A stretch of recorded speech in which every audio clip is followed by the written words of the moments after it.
Welcome to Global Tax Talk. I'm Will Morris, and I'm here today in Accra, Ghana for our Africa Tax Policy Roundtable. I'm delighted to be joined by Matt Besanko. It's our Southern Africa indirect tax leader. Matt, welcome. Thank you, Will, for having me. Good. So let's talk a little about indirect tax across the continent. And it seems that Africa is experiencing this boom in new rules for VAT, digital services, domestic invoicing. So what challenges is this giving rise to, both for tax authorities as well as for businesses? So 100% right. So there is a huge boom in the digital economy across Africa.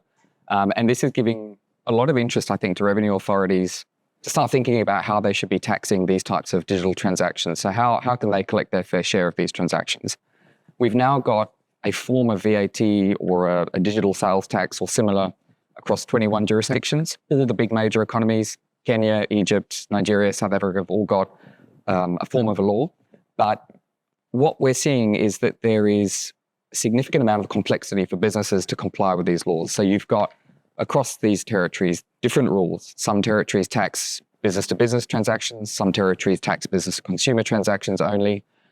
You've got different thresholds. In some cases, you've got no thresholds, which means the cost of compliance is very high in that instance. So you've got very unharmonized rules across the whole territory. Now, this is quite distinct and different from, for example, the flow of goods, where you've got customs unions, you've got more simplified or standard ways that you can transact in goods across Africa, but certainly not in services. And I think, what I would like to see, and I think where the direction should be heading, is more in terms of what, for example, the European Union has done with the one-stop shop, with, for example, the Vita protocols around trying to standardize how business is conducted in Africa in the digital space. I think there is a lot of work to be done there to make it easier to comply. Good, great, thanks. So let's drill down a little bit and let's go to South Africa, where you're based, and also sort of do a bit of a crossover with renewables and sustainability. So in the recent South African budget, it was noted that the VAT revenue is down because of VAT refunds for large renewable projects and those types of investments. This is presumably going to go into the long term and may well affect other African countries as well. So what are the implications from this, and what's the best way to continue to raise tax revenue? Growth may be an answer. Yeah, certainly. So, Treasury was quite transparent in terms of the VAT take and areas where the VAT take is down.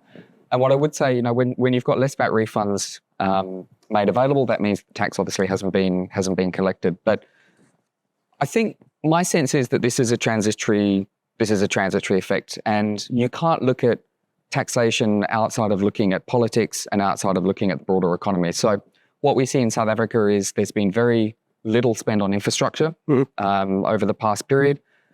It's an election year. There is, of course, rolling blackouts. So government is very focused on rebuilding infrastructure, particularly electricity infrastructure. Right. So you're seeing a lot of imports coming into the country, a lot of capex spend. So that's giving rise to these big VAT refunds that are flowing out the system. But, in time, as that infrastructure is installed, as it starts to be consumed, you should see the flip side. You should see the consumption, the VAT collected from consumption start to increase. I guess there's a question, though, around how sustainable that could be. And what you wouldn't want, for example, is the Revenue Authority to start changing the laws around refunds. So disallowing, for example, cash refunds, because that disincentivizes business from investing in the country. And that's really what is most needed. Good. Well, that's a great answer. So last question. South Africa has recently had a public consultation on modernizing VAT and making it fit for the digital age, going back to what you were talking about just a moment ago. And other African countries may follow suit. So what are the key things that came out of the consultation? What are the next steps? So we're very early in the process. So SARS has published a paper. They've sought input from the private sector, and PwC, of course, has given input. We're quite fortunate because we've seen what other similar jurisdictions have done. Right. But South Africa is not at the forefront. We are behind in terms of what other African territories have done.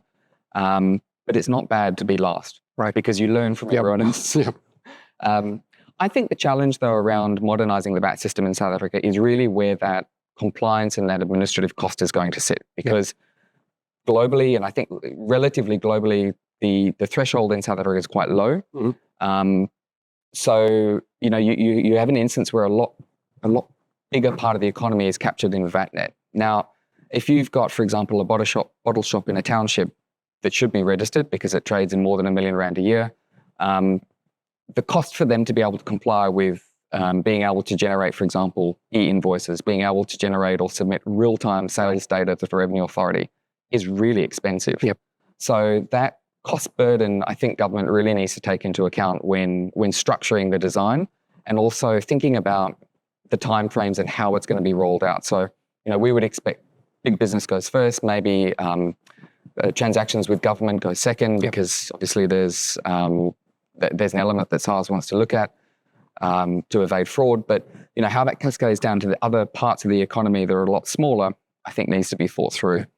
Well, Matt, thank you very much for joining us and for reminding me in particular that us direct tax folks don't have a monopoly on this, and direct tax is actually really important. So thanks again for joining us. My pleasure. Thank you. And thank you very much for joining us, and tune in again to Global Tax Talk so that you stay global tax ready.